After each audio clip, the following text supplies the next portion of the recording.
Tip nam tai kubor LAITKAM HIKAI dengan puli katkum kanika notice kemangayo. On behalf of the government of Meghalaya and in public interest, application are invited for the post of assistant teacher in government lower primary school falling under AMLAREM subdivision of West JAINTIA Hill district of Meghalaya as per the term and condition mentioned below. Take number of posts hidden. Name of the post kadi assistant teacher LP school. Total vacancy kadi live hopra. UR kadin real khasi jaintian garo kadin 31 but order STSC category kandon kawai ka post te baro gilong live pratali ki post ka bhapapo AMLAREM subdivision magne te gini lapia kerkum ka reservation policy OM ka ba nang sudap ka to ka memorandum ka ba nang sudap te ka pay scale bada pay scale kadai level 5 of revised pay structure of government of Meghalaya.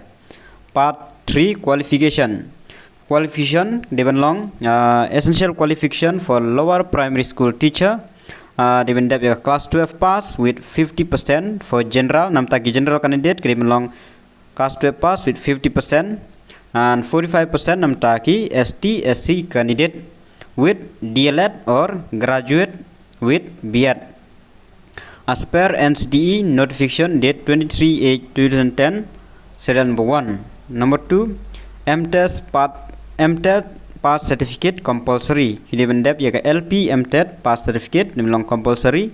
Number 3 DLED pass certificate compulsory. Number 4 language proficiency will be required as per the medium of the instruction of the school.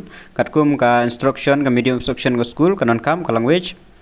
Age limit take age limit kan long upper age limit kan long baik an khain lang bat ka age relaxation sans name kan long live news name i bom pat hikai i bala hikai kan long baik sau post name kan mau ba sau post name bat itu gi bala berapa ya ke MTET nandu arjar puai lada kila over age ru kidang la ban apply la aila deki ya ka one time relaxation namta jongki ki ba pass hau one time relaxation is provided for those who have passed MTET in 2021 but are now over age lailat yaki tang shisin menta.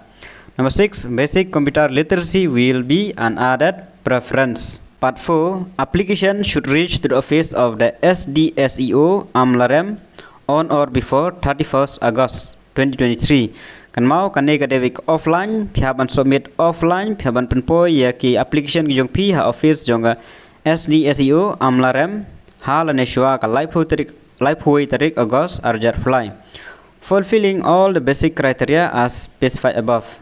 Incomplete application will be summarily rejected. Kibam biang ika application on reject by direct. Candidate will be selected for appointment through board of interview constituted by the state government.